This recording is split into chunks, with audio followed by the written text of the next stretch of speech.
ಪ್ರಭು ಯೇಸುವಿನಲ್ಲಿ ನನ್ನ ಪ್ರಿಯ ಸಹೋದರ ಸಹೋದರಿಯರೇ, ದೇವರ ಮಕ್ಕಳೇ, ಪ್ರಭುವಿನ ಪ್ರೀತಿ ನಮ್ಮೆಲ್ಲರಲ್ಲಿದೆ. ದೇವರು ನಮ್ಮನ್ನು ಹೆಚ್ಚಾಗಿ ಪ್ರೀತಿಸುತ್ತಾರೆ. ಆ ದೇವರ ಪ್ರೀತಿ ನಾವು ನೀವು ಎಣಿಸುವಷ್ಟಲ್ಲ, ತುಂಬಾ ಆಳವಾದದ್ದು, ತುಂಬಾ ಅಪಾರವಾದದ್ದು. ನಮ್ಮ ಪ್ರಾರ್ಥನೆಗಳು ದೇವರ ಸಾನ್ನಿಧ್ಯದಲ್ಲಿ ಎಂದಿಗೂ ಆಕರ್ಷಣೆಯಾಗಿದೆ. ಆಕರ್ಷಣೆಯಾದ ನಮ್ಮ ಪ್ರಾರ್ಥನೆಗಳು ಕೆಲವು ಸಾರಿ ಮನುಷ್ಯರಿಗೆ ಆಕರ್ಷಣೆಯಾಗಿ ಕಾಣುವುದಿಲ್ಲ. ಪ್ರಿಯರೇ, ದೇವರಿಗೆ ಆಕರ್ಷಣೆಯಾಗಿಯೂ ಮನುಷ್ಯನಿಗೆ ಆಕರ್ಷಣೆಯಾಗಿ ನಮ್ಮ ಪ್ರಾರ್ಥನೆ ಇರಬೇಕು. ಅದುವೇ ಆಗಿದೆ ಈ ಬೆಳಗಿನ ಜಾವದ ಸುಪ್ರಭಾತ ಪ್ರಾರ್ಥನೆಗಳು. ಹಲವಾರು ಪ್ರಾರ್ಥನಾ ತಂಡದ ಪ್ರಾರ್ಥನೆಗಳು, ಧ್ಯಾನ ಮಂದಿರದ ಪ್ರಾರ್ಥನೆಗಳು, ಬಲಿಪೂಜಾ ಪ್ರಾರ್ಥನೆಗಳು, ಒಬ್ಬೊಬ್ಬ ವಿಶ್ವಾಸಿಯ ಪ್ರಾರ್ಥನೆಗಳು. ಪ್ರಿಯರೇ, ನಮ್ಮ ಜೀವನದಲ್ಲಿ ನಾವು ಅನೇಕ ವಿಧದ ವ್ಯಕ್ತಿಗಳನ್ನು ನಾವು ನೋಡುತ್ತೇವೆ. ಪ್ರೀತಿಸುವ ವ್ಯಕ್ತಿಯನ್ನು ನೋಡುತ್ತೇವೆ, ದ್ವೇಷಿಸುವ ವ್ಯಕ್ತಿಯನ್ನು ನೋಡುತ್ತೇವೆ, ವಂಚಿಸುವ ವ್ಯಕ್ತಿಯನ್ನ, ದ್ರೋಹಿಸುವ ವ್ಯಕ್ತಿಯನ್ನ, ಹೀಗೆ ಹಲವಾರು ವಿಧದ ಮುಖವಾಡವನ್ನು ಧರಿಸಿಕೊಂಡಿರುವಂತಹ ವ್ಯಕ್ತಿಗಳನ್ನು ನಾವು ನೋಡುತ್ತೇವೆ. ಅದು ನಾನು ಮತ್ತು ನೀವು ಸಹ ಆಗಿರಬಹುದು. ಪ್ರಿಯರೇ, ಎಷ್ಟೋ ಜನ ನಾವು ನೋಡ್ತೀವಿ, ಅಹಂಕಾರದಲ್ಲಿ ಇದ್ದಾರೆ, ಅಹಂಭಾವದಲ್ಲಿ ಇರ್ತಾರೆ, ಗರ್ವಿಷ್ಠರಾಗಿರ್ತಾರೆ, ಕ್ರೂರಿಗಳಾಗಿರ್ತಾರೆ, ದೇವರಿಗೂ ಭಯಪಡುವುದಿಲ್ಲ, ಮನುಷ್ಯನಿಗೂ ಸಹ ಭಯಪಡುವುದಿಲ್ಲ. ತಮ್ಮನ್ನು ತಾವೇ ಹೆಚ್ಚಿಸಿಕೊಳ್ಳುತ್ತಾ ಜೀವಿಸುವುದನ್ನು ನಾವು ನೋಡುತ್ತೇವೆ. ನಾನು ಮತ್ತು ನೀವು ಸಹ ಇದರಲ್ಲಿ ಒಬ್ಬರಾಗಿದ್ದೇವೆ. ಈ ಬೆಳಗಿನ ಚಿಂತನೆಯಲ್ಲಿ ನಾವು ಒಂದಾಗ್ತಾ ಇದ್ದೇವೆ. ಈ ಬೆಳಗಿನ ಚಿಂತನೆ ನಮ್ಮನ್ನು ದೇವರಡೆಗೆ ಕರೆದುಕೊಂಡು ಹೋಗಿ ನಾನು ಯಾರು ಎಂಬುದನ್ನು ತೋರ್ಪಡಿಸುವಂಥದ್ದು, ನಾನು ಹೇಗೆ ಎಂದು ತೋರ್ಪಡಿಸುವಂಥದ್ದು. ಕೇವಲ ಒಂದು ಶಬ್ದವಾಗಿ ಇದನ್ನು ಕೇಳಿ ಬಿಡುವುದಲ್ಲ ಚಿಂತನೆ. ನಮ್ಮ ಜೀವನಕ್ಕೆ ಇವುಗಳನ್ನು ನಾವು ತೆಗೆದುಕೊಳ್ಳಬೇಕು. ನೋಡಿ, ನಾವು ಪ್ರಾಮಾಣಿಕರಾಗಿ ಜೀವಿಸ್ತಾ ಇದ್ದೇವೆ. ಲೋಕದಲ್ಲಿ ಎಷ್ಟೋ ಜನ ಪ್ರಾಮಾಣಿಕರಾಗಿ ಜೀವಿಸ್ತಾ ಇದ್ದಾರೆ, ನಿರಪರಾಧಿಗಳಾಗಿ ಜೀವಿಸ್ತಾ ಇದ್ದಾರೆ, ವಿಶ್ವಾಸಿಗಳಾಗಿ ಜೀವಿಸ್ತಾ ಇದ್ದಾರೆ, ಹಲವಾರು ವಿಧದಲ್ಲಿ ಸಮಾಜ ಸೇವೆ ಮಾಡಿ ಜೀವಿಸ್ತಾ ಇದ್ದಾರೆ. ಅದು ಅಧಿಕಾರ ವರ್ಗದವರಾಗಿರ್ಬೋದು, ರಾಜಕೀಯ ವ್ಯಕ್ತಿಗಳಾಗಿರ್ಬೋದು, ಯಾಜಕರಾಗಿರ್ಬೋದು, ಕುಟುಂಬದಲ್ಲಿರುವವರಾಗಿರ್ಬೋದು, ನೆರೆಹೊರೆಯವರಾಗಿರ್ಬೋದು, ನಾನು ಮತ್ತು ನೀವು ಸಹ ಆಗಿರಬಹುದು. ನಾವು ಒಳ್ಳೆಯದನ್ನು ಮಾಡುವಾಗ ನಾವು ನೋಡ್ತೇವೆ, ನಮ್ಮನ್ನು ಎಷ್ಟೋ ಜನ ದ್ವೇಷಿಸ್ತಾರೆ, ನಮ್ಮ ಮೇಲೆ ಇಲ್ಲ ಸಲ್ಲದ ಅಪವಾದಗಳನ್ನು ಹೊರಿಸ್ತಾರೆ, ನಮ್ಮನ್ನು ಅಪರಾಧಿಗಳನ್ನಾಗಿ ಮಾರ್ಪಡಿಸುತ್ತಾರೆ, ದೂಷಿಸ್ತಾರೆ, ನಿಂದಿಸ್ತಾರೆ, ಏನಾದರೂ ಮಾಡಿ ನಮ್ಮನ್ನು ನಾಶ ಮಾಡಬೇಕು ಅಂತೇಳಿ ಪ್ರಯತ್ನ ಪಡ್ತಾರೆ, ನಮ್ಮನ್ನ ತಗ್ಗಿಸಬೇಕು ಎಂಬುದಾಗಿ ಪ್ರಯತ್ನಿಸುತ್ತಾರೆ, ಅವಮಾನ ಪಡಿಸಬೇಕು ಅಂತ ಪ್ರಯತ್ನಿಸುತ್ತಾರೆ, ಕೆಲವು ಪಕ್ಷ ಸಾಯಬೇಕು ಎಂಬುದಾಗಿ ಪ್ರಯತ್ನಿಸುತ್ತಾರೆ. ಇವೆಲ್ಲವೂ ಮನುಷ್ಯನ ಮನಸ್ಸಿನಲ್ಲಿ ಅಡಕವಾಗಿರುವಂತಹ ಕೆಟ್ಟ ಚಿಂತನೆಗಳು. ಇದಕ್ಕೆ ಕಾರಣ ನಮ್ಮಲ್ಲಿ ವಾಸ ಮಾಡುವ ದುರಾತ್ಮ. ನಾವು ಯಾವಾಗ ದೇವರ ಆತ್ಮಕ್ಕೆ ನಮ್ಮನ್ನು ಸಮರ್ಪಿಸಿ ಕೊಡುವುದಿಲ್ಲ, ಆಗ ದುರಾತ್ಮವು ನಮ್ಮಲ್ಲಿ ಬಂದು ವಾಸ ಮಾಡುತ್ತಾನೆ. ಅವನು ನಮ್ಮನ್ನು ವಶ ಮಾಡಿಕೊಂಡು ನಮ್ಮಲ್ಲಿ ವೈರಾಗ್ಯ, ದ್ವೇಷ, ಮತ್ಸರ, ಹಗೆತನ, ಸೇಡು ಇವೆಲ್ಲವುಗಳನ್ನು ನಮ್ಮ ಮನಸ್ಸಲ್ಲಿ ತುಂಬುತ್ತಾರೆ. ಯೇಸುಸ್ವಾಮಿ ಹೇಳುವ ಮಾತನ್ನು ನಾವು ಒಂದು ಧ್ಯಾನಿಸಬೇಕು. ಯೇಸುಸ್ವಾಮಿ ಹೇಳ್ತಾರೆ, ಏನ್ ಹೇಳ್ತಾರೆ ಹೇಳಿ? ಒಬ್ಬ ಮನುಷ್ಯನಿಂದ ಒಂದು ದುರಾತ್ಮವು ಬಿಟ್ಟು ಹೋದರೆ ಅದು ಏನು ಮಾಡುತ್ತದೆ ಅಂದರೆ, ಅದು ಬಿಟ್ಟು ಹೋದ ಬಳಿಕ ಮತ್ತೆ ಬರುತ್ತದೆ. ಮತ್ತೆ ಅದು ಬರುವಾಗ ಒಂದಾಗಿ ಬರುವುದಿಲ್ಲ, 7 ಬರುತ್ತದೆ ಎಂಬುದಾಗಿ, 7 ಜನರನ್ನ ಕರೆದುಕೊಂಡು ಬರುತ್ತದೆ ಎಂಬುದಾಗಿ ಯೇಸುಸ್ವಾಮಿ ಹೇಳುತ್ತಾರೆ. ಪ್ರಿಯರಿ, 7 ದೆವ್ವಗಳಲ್ಲ, 7 ದುರಾತ್ಮಗಳಲ್ಲ, ದುರಾತ್ಮ ಪ್ರೇರಣೆಯ ಸ್ವಭಾವಗಳು. ದ್ವೇಷ, ಮತ್ಸರ, ಹಗೆತನ, ಕೊಲೆ, ದೂಷಣೆ, ಸುಳ್ಳು ಇವೆಲ್ಲವೂ ಇರುವಂತಹ ಸ್ವಭಾವಗಳು. ನಮ್ಮಲ್ಲಿ ದುರಾತ್ಮವು ಯಾವಾಗ ಬಂದು ನಮ್ಮಲ್ಲಿ ವಾಸ ಮಾಡುತ್ತದೋ, ಈ ದುರಾತ್ಮವು ಯಾವಾಗ ನಮ್ಮನ್ನ ತನ್ನ ವಶಕ್ಕೆ ತೆಗೆದುಕೊಳ್ಳುತ್ತದೋ, ಆವಾಗ ನಾವು ಬದಲಾವಣೆಯಾಗಿ ಹೋಗ್ತೇವೆ. ಅದರಿಂದ ನಾವು ದೇವರ ಆತ್ಮಕ್ಕೆ ನಾವು ಕಾದು ಕುಳಿತುಕೊಳ್ಳಬೇಕು.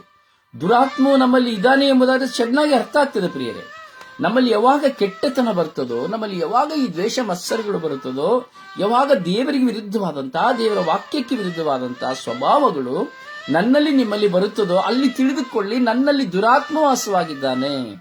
ಅವನು ನನಗೆ ಪ್ರೇರಣೆಯಾಗಿ ನನ್ನ ಮನಸ್ಸಿನಲ್ಲಿ ಕೆಟ್ಟದ್ದನ್ನು ಮಾಡಲು, ದೂಷಿಸಲು, ನಿಂದಿಸಲು, ಶಪಿಸಲು, ತಿರಸ್ಕರಿಸಲು, ಅವಹೇಳನ ಮಾಡಲು ನಮ್ಮನ್ನು ಅವನು ಪ್ರೇರೇಪಿಸುತ್ತಾನೆ. ಅಂದರೆ ನಮ್ಮನ್ನು ದೇವರಿಂದ ದೂರ ಮಾಡುತ್ತಾನೆ. ಹೌದು ಪ್ರಿಯರೇ, ವಿಶ್ವಾಸಿಗಳಾಗಿರುವ ನಾವು ದಿನಪ್ರತಿ ಪ್ರಾರ್ಥನೆ ಮಾಡುತ್ತಾ ಇದ್ದೇವೆ, ಕುಟುಂಬದಲ್ಲಿ, ವೈಯಕ್ತಿಕವಾಗಿ, ಹೀಗೆ ಹಲವು ವಿಧದಲ್ಲಿ. ಆದರೆ ನಮ್ಮ ಪ್ರಾರ್ಥನೆಗಳಲ್ಲಿ ಶಕ್ತಿ ಇಲ್ಲ, ಬರೀ ಶಬ್ದವಾಗಿದೆ. ಆದ್ದರಿಂದ ನಮಗೆ ನಮ್ಮ ಪಾಪಗಳು ನಮಗೆ ಅರಿವಾಗ್ತಾ ಇಲ್ಲ, ನಮ್ಮ ತಪ್ಪುಗಳು ನಮಗೆ ಅರಿವಾಗ್ತಾ ಇಲ್ಲ, ನಾನು ಹೇಗೆ ಜೀವಿಸ್ತಾ ಇದ್ದೀನಿ ಎಂಬುದಾಗಿ ನಮಗೆ ಅರಿವಾಗ್ತಾ ಇಲ್ಲ. ನಾವು ಮಾಡುವುದೇ ಸರಿ ಎಂಬುದಾಗಿ ಹೇಳ್ತೇವೆ, ನಾನು ಹೇಳಿದ್ದೇ ಸರಿ ಎಂಬುದಾಗಿ ಹೇಳ್ತೇವೆ. ನಾವು ಒಳಿತನ್ನ ಹೇಳುವವರು ಬರುವವರನ್ನ ನಾವು ಶಪಿಸ್ತೇವೆ, ನಮ್ಮ ತಪ್ಪುಗಳನ್ನ ತೋರಿಸುವವರನ್ನ ನಾವು ನಿಂದಿಸ್ತೇವೆ, ನೀನು ಕೆಟ್ಟದ್ದು ಮಾಡಬೇಡ ಎಂದು ಹೇಳುವವರನ್ನ ಶತ್ರುವಾಗಿ ಎಣಿಸ್ತೇವೆ. ಏನು ಕಾರಣ? ನಮ್ಮಲ್ಲಿರುವಂತಹ ಕೆಟ್ಟತನ, ನಮಗೆ ಗೊತ್ತಿಲ್ಲದೆ ಅಡಕವಾಗಿರುವಂತಹ ಕೆಟ್ಟತನ. ನೋಡಿ, ಕುಟುಂಬಗಳಲ್ಲಿ ಮಕ್ಕಳನ್ನ ಅಥವಾ ಪತ್ನಿಯನ್ನ, ಯಾರನ್ನೇ ಆಗಲಿ ನೋಡಿ, ಮನೆಯಲ್ಲಿ ಒಂದು ಬಲಿಪೂಜೆಗೆ ಹೋಗಿ ಎಂದು ನೀವು ಬಲವಂತ ಮಾಡಿದರೆ, ಪ್ರಾರ್ಥನೆ ಮಾಡಿ ಎಂದು ಬಲವಂತ ಮಾಡಿದರೆ, ಕೆಟ್ಟದನ್ನ ಬಿಟ್ಟು ಬಿಡಿ ಎಂದು ಬಲವಂತ ಮಾಡಿದರೆ, ಅಥವಾ ಒಂದು ಮೊಬೈಲ್ನ ಉಪಯೋಗಿಸಬೇಡ ಎಂದು ಬಲವಂತ ಮಾಡಿದರೆ, ಅಥವಾ ಅವರ ಸ್ವಭಾವಗಳನ್ನ, ಕೆಟ್ಟ ಸ್ವಭಾವವನ್ನು ಎತ್ತಿ ತೋರಿಸಿದನ್ನು ನೀನು ಮಾಡಬೇಡ ಎಂದು ಹೇಳಿದರೆ, ಅಲ್ಲಿ ನೀನು ತಂದೆಯಾಗಿರಬಹುದು, ತಾಯಿಯಾಗಿರಬಹುದು, ಮಗನಾಗಿರಬಹುದು, ಯಾರೇ ಆಗಿರಬಹುದು, ಅಲ್ಲಿ ನೀನು ಶತ್ರುವಾಗಿ ಅವರು ಪರಿಣಮಿಸುತ್ತಾರೆ. ನಿನಗೆ ಅವರು ಶತ್ರುವಾಗಿ ಬದಲಾವಣೆ ಆಗುತ್ತಾರೆ. ನಿನ್ನನ್ನು ಅವರು ದೂಷಿಸಲು ಪ್ರಾರಂಭಿಸುತ್ತಾರೆ. ಕಾರಣ, ಅವರು ಅನುಭವಿಸುವುದನ್ನು ತಡೆ ಮಾಡುವುದರಿಂದ, ಅವರು ಅನುಭವಿಸುವ ಸಂತೋಷ, ಅವರಿಗೆ ಸಿಕ್ಕುವ ಎಂಟರ್ಟೈನ್ಮೆಂಟ್ ಅನ್ನು ನಾವು ಬ್ಲಾಕ್ ಮಾಡುತ್ತೇವೆ ಎಂಬ ಮನೋಭಾವನೆಯಲ್ಲಿ ಅವರು ಕೆಟ್ಟದ್ದಾಗಿ ಚಿಂತಿಸುತ್ತಾರೆ ಹೊರತು, ಅಯ್ಯೋ ನನ್ನ ತಂದೆ ಅಥವಾ ನನ್ನ ತಾಯಿ, ನನ್ನ ಸ್ನೇಹಿತ, ನನ್ನ ಬಂಧು, ನನ್ನ ಯಾಚಕ ನನಗೆ ಹೇಳುವುದು ಒಳಿತಾಗಿದೆ, ಅದರಿಂದ ನಾನದನ್ನು ಪಾಲಿಸಬೇಕು ಎಂಬುದನ್ನು ನಾವು ಚಿಂತಿಸುವುದಿಲ್ಲ, ಒಳಿತಾಗಿ ತೆಗೆದುಕೊಳ್ಳುವುದಿಲ್ಲ. ಎಲ್ಲದರಲ್ಲಿಯೂ ನಾವು ಕೆಟ್ಟದ್ದಾಗಿ ಆಲೋಚಿಸುವಂತಹ ಸ್ವಭಾವವನ್ನು ನಾವು ನೋಡುತ್ತೇವೆ. ಓ ನನ್ನ ಸಹೋದರ ಸಹೋದರಿ, ಈ ಬೆಳಗಿನ ಜಾವದ ಈ ಚಿಂತನೆ ನಮ್ಮ ಜೀವನಕ್ಕೆ ತುಂಬಾ ಅವಶ್ಯಕತೆವಾದದ್ದು. ನಾನು ಪ್ರಾರಂಭದಲ್ಲಿ ಹೇಳಿದೆ, ಇದು ಬರೀ ಒಂದು ಕೇಳಿ ಮರೆತು ಹೋಗುವಂಥದ್ದಲ್ಲ. ಪ್ರತಿಯೊಬ್ಬನು ಈ ಚಿಂತನೆಯನ್ನು ಧ್ಯಾನಿಸಿದ್ದೇ ಆದರೆ, ಈ ಚಿಂತನೆಗಳನ್ನು ನಿಮ್ಮ ಮನಸ್ಸಿಗೆ ತೆಗೆದುಕೊಂಡಿದ್ದೇ ಆದರೆ, ಖಂಡಿತವಾಗಿ ನಿಮ್ಮಲ್ಲಿ ಆಶೀರ್ವಾದವನ್ನು ಅನುಭವಿಸುತ್ತೀರಿ. ಹೌದು ನೋಡಿ, ಕೀರ್ತನೆಗಾರ 54ನೇ ಅಧ್ಯಾಯ 3ನೇ ವಾಕ್ಯದಲ್ಲಿ ನಾವು ನೋಡುವಾಗ, ಅವನಿಗೆ ವಿರುದ್ಧವಾಗಿ ಹೋರಾಟ ಮಾಡುವವರಿಗಾಗಿ ಕುರಿತು ದೇವರಲ್ಲಿ ಪ್ರಾರ್ಥಿಸುತ್ತಾನೆ. ಹೇಗೆ ಪ್ರಾರ್ಥಿಸುತ್ತಾನೆ? ಒಂದು ಮನುಷ್ಯನನ್ನ ಕುರಿತು ಪ್ರಾರ್ಥಿಸುತ್ತಾನೆ. ಎರಡನೆಯದು, ಅವನ ಮುಂದೆ ಬರುವಂತಹ ಕೊಲೆ ಪಾತಕನನ್ನು ಕುರಿತು ಪ್ರಾರ್ಥಿಸುತ್ತಾನೆ. ಕೀರ್ತನೆ 54ನೇ ಅಧ್ಯಾಯ 3ನೇ ವಾಕ್ಯ, ಗರ್ವಿಗಳು ನಿಂತಿಹರು ನನಗೆದುರಾಗಿ, ಕ್ರೂರಿಗಳು ಕಾದಿಹರೆನ್ನ ಕೊಲೆಗಾಗಿ, ಅವರಿಲ್ಲ ಮಾನ್ಯತೆ ದೇವರಿಗಾಗಿ. ನೋಡಿ, ಎಷ್ಟು ಸುಂದರವಾಗಿ ಹೇಳ್ತಾನೆ. ಹೀಗೆ ನಮಗಾಗಿ, ನಿಮಗಾಗಿ, ಪ್ರಾಮಾಣಿಕರಾಗಿರುವವರಿಗಾಗಿ, ವಿಶ್ವಾಸಿಗಳಿಗಾಗಿ ಎದುರಾಗಿ ನಾವು ನೋಡುವುದಾದರೆ, ಗರ್ವಿಗಳು ನಿಂತಿರುವುದನ್ನು ನಾವು ನೋಡುತ್ತೇವೆ. ಕ್ರೂರಿಗಳು ನಮ್ಮ ಮುಂದೆ ಕಾದಿರುವುದನ್ನು ನಾವು ನೋಡುತ್ತೇವೆ. ಕೊಲೆಗಾಗಿ ಅವಣಿಸುವುದನ್ನು ನಾವು ನೋಡುತ್ತೇವೆ. ಎಷ್ಟೋ ಜನ ನೋಡಿ, ಮಿಷನರಿಗಳು ನೋಡಿ, ಎಷ್ಟೋ ಜನ ಕೊಲೆಗೆ ಕಾರಣರಾಗ್ತಾರೆ, ಕೊಲೆ ಮಾಡಲ್ಪಡ್ತಾರೆ. ಎಷ್ಟು ಜನ ಶುಶ್ರೂಷಕರು, ನೀತಿವಂತರು, ದೇಶದಲ್ಲಿ ಎಷ್ಟೋ ಜನ ಪ್ರಾಮಾಣಿಕವಾಗಿ ಜೀವಿಸಿದಂತಹ ವ್ಯಕ್ತಿಗಳನ್ನು ನೋಡಿ, ಅವರನ್ನು ನಾಶ ಮಾಡಲಿಕ್ಕೆ ಯತ್ನಿಸುವಂತಹ ಒಂದು ಸಮೂಹಗಳಿದೆ, ಟೆರರಿಸಂ ಇದೆ. ಯಾಕೆ? ಇದರಲ್ಲಿ ನಿಮ್ಮ ಪಾತ್ರವೂ ಸಹ ಇದೆ, ನನ್ನ ಪಾತ್ರ ಒಂದಲ್ಲ ಒಂದು ವಿಧದಲ್ಲಿ, ಒಂದು ಕಾಲದಲ್ಲಿ ಇದ್ದಿರಬಹುದು ಅಥವಾ ಇಲ್ಲದೆ ಇದ್ದಿರಬಹುದು, ಈಗ ಇರಬಹುದು, ಇಲ್ಲದೆ ಇರಬಹುದು.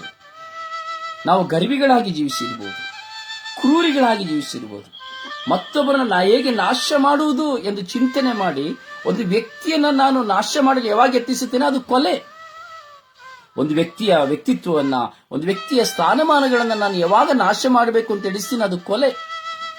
ಯಾವಾಗ ಒಂದು ವ್ಯಕ್ತಿಯನ್ನ ಕಠಿಣವಾಗಿ, ಒಬ್ಬನನ್ನ ಸೇಡಿ ತೀರಿಸುವುದಕ್ಕಾಗಿ ಯಾವಾಗ ನಾವು ಒಂದು ವ್ಯಕ್ತಿಯ ಮೇಲೆ ನಮ್ಮ ದುಷ್ಪರಿಣಾಮಗಳನ್ನ ಬೀರಿ ದೂಷಿಸ್ತೇವೆ, ಅದು ಕೊಲೆ.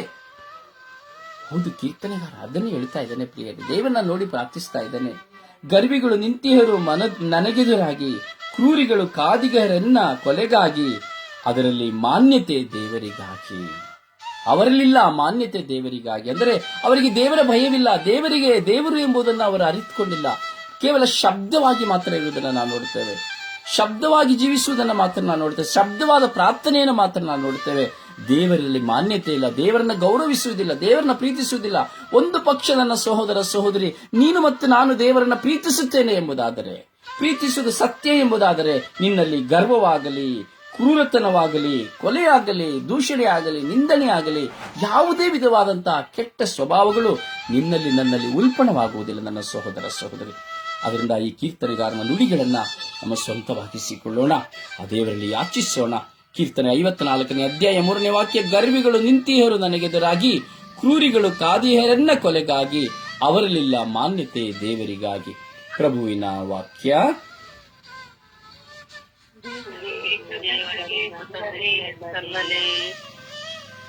ಕೀರ್ತನೆಗಳು 54ನೇ ಅಧ್ಯಾಯ ವಾಕ್ಯ 3. ಗರ್ವಿಗಳು ನಿಂತಿದರು ನನಗೆದುರಾಗಿ, ಊರಿಗಳು ಸಾಧುವರೆ ನಕಲುಗಾಗಿ, ಅವರಲ್ಲಿಲ್ಲ ಮಾನ್ಯತೆ ದೇವರಿಗಾಗಿ. ಪ್ರಭುವಿನ ವಾಕ್ಯ. ದೇವರಿಗೆ ಕೃತಜ್ಞತೆ ಸಲ್ಲಲಿ.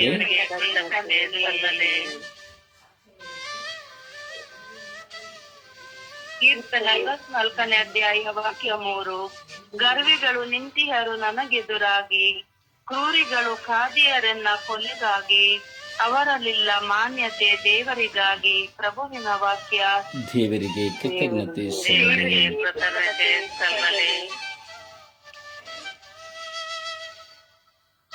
ಕೀರ್ತನೆ 54 ವಾಕ್ಯ 3.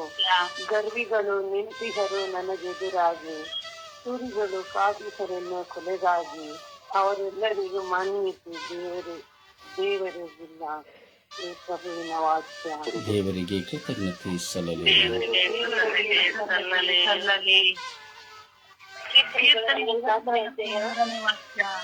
ಗರ್ವಿಗಳು ನಿಂತಿಹರು ನನಗೆದುರಾಗಿ, ಕ್ರೂರಿಗಳು ಖಾದಿಯರನ್ನ ಕೊಲೆಗಾಗಿ, ಅವರಲ್ಲಿಲ್ಲ ಮಾನ್ಯತೆ ದೇವರಿಗಾಗಿ. ಪ್ರಭುವಿನ ವಾಕ್ಯ. ದೇವರಿಗೆ ಕೃತಜ್ಞತೆ ಸಲ್ಲಲಿ. ಕೀರ್ತನೆಗಳು 54 ಅಧ್ಯಾಯ 3. ಗರ್ವಿಗಳು ನಿಂತಿಯರು ನನಗೆದುರಾಗಿ, ಊರಿಗಳು ಖಾದಿಯರನ್ನ ಕೊಲೆಗಾಗಿ, ಅವರೆಲ್ಲ ಮಾನ್ಯತೆ ದೇವರಿಗಾಗಿ. ಪ್ರಭುವಿನ ವಾಕ್ಯವಿದು. ದೇವರಿಗೆ ಕೃತಜ್ಞತೆ ಸಲ್ಲಲಿ. ಅಪ್ಪ ತಂದೆಯೇ, ಸ್ತೋತ್ರ ರಾಜ, ವಂದನೆಗಳು ರಾಜ. ಈ ಬೆಳಗಿನ ಸುಪ್ರಭಾತದಲ್ಲಿ ನಿಮ್ಮ ಮಕ್ಕಳಾಗಿರುವ ನಾವೆಲ್ಲರೂ ಈ ಚಿಂತನೆಯಲ್ಲಿ ಒಳಗಾಗಿದ್ದೇವೆ ರಾಜ. ಸ್ವಾಮಿ, ಮಕ್ಕಳನ್ನ ಆಶೀರ್ವದಿಸಿರಿ. ಈ ಲೋಕದ ಸರ್ವ ಜನತೆಯನ್ನು ಆಶೀರ್ವದಿಸಿರಿ. ಈ ದಿನದಲ್ಲಿ ಸ್ವಾಮಿ, ನಾವುಗಳು ನಿಮ್ಮ ಪ್ರೇರಣೆಯಲ್ಲಿ ನಾವು ಜೀವಿಸುವಂತೆ, ನಿಮಗೆ ವಿರುದ್ಧವಾಗಿ ಜೀವಿಸದಂತೆ ನಮ್ಮನ್ನು ಅನುಗ್ರಹಿಸಿರಿ. ಈ ದಿನ ನಾವು ಮಾಡುವ ಪ್ರಾರ್ಥನೆಗಳು, ಕೆಲಸಗಳು, ಕಾರ್ಯಗಳು, ಪ್ರಯಾಣಗಳು ಸಫಲವಾಗಲಿ. ನಮ್ಮ ಮನಸ್ಸು, ನಮ್ಮ ಹೃದಯ, ನಮ್ಮ ಆತ್ಮ, ನಮ್ಮ ಶರೀರ ಶುದ್ಧವಾಗಲಿ. ಸ್ವಾಮಿ, ನಮ್ಮ ಕುಟುಂಬಗಳು ಆಶೀರ್ವಾದವನ್ನು ಹೊಂದಲಿ. ಯೇಸುವೆ, ನಮ್ಮನ್ನು ಉದ್ಧಾರಗೊಳಿಸಿರಿ. ಪಶ್ಚಾತ್ತಾಪಪಟ್ಟು ಪಾಪಕ್ಕೆ ವಿಮುಖರಾಗಿ ದೇವರಿಗೆ ಅಭಿಮುಖರಾಗುವಂತೆ ನಮ್ಮನ್ನು ಅನುಗ್ರಹಿಸಿರಿ. ನಿಮ್ಮ ವಾಕ್ಯವು ನಮ್ಮ ಜೀವಿತದಲ್ಲಿ ಸದಾ ನೆಲೆಗೊಳ್ಳುವಂತೆ ಮಾಡಿರಿ. ಸ್ವಾಮಿ, ಈ ನಿಮ್ಮ ಮಕ್ಕಳನ್ನು ಪ್ರೀತಿಸುವವರನ್ನ, ದ್ವೇಷಿಸುವವರನ್ನ, ತಿರಸ್ಕರಿಸುವವರನ್ನ ಸ್ವಾಮಿ ಆಶೀರ್ವದಿಸಿರಿ. ಹಾಗೂ ಇವರು ಮಾಡುವ ಎಲ್ಲ ಕಾರ್ಯಗಳು ಸಫಲವಾಗಲಿ. ನಿಮ್ಮ ಪರಿಶುದ್ಧಾತ್ಮರಿಂದ ಈ ಮಕ್ಕಳನ್ನು ತುಂಬಿ, ನಿಮ್ಮ ಕೃಪಾವರ ಪ್ರಸಾದಗಳಿಂದ ಇವರನ್ನು ಅಭಿಷೇಕಿಸಿ, ನಿಮ್ಮ ಪ್ರೀತಿಯ ಪಥದಲ್ಲಿ ಮುನ್ನಡೆಸಿರಿ ಎಂದು ಪಿತ, ಸುತ್ತ ಮತ್ತು ಪವಿತ್ರಾತ್ಮರ ನಾಮದಲ್ಲಿ ಪ್ರಾರ್ಥಿಸಿದ್ದೇವೆ ಜೀವನದ ತಂದೆಯೇ. Amen, amen, amen.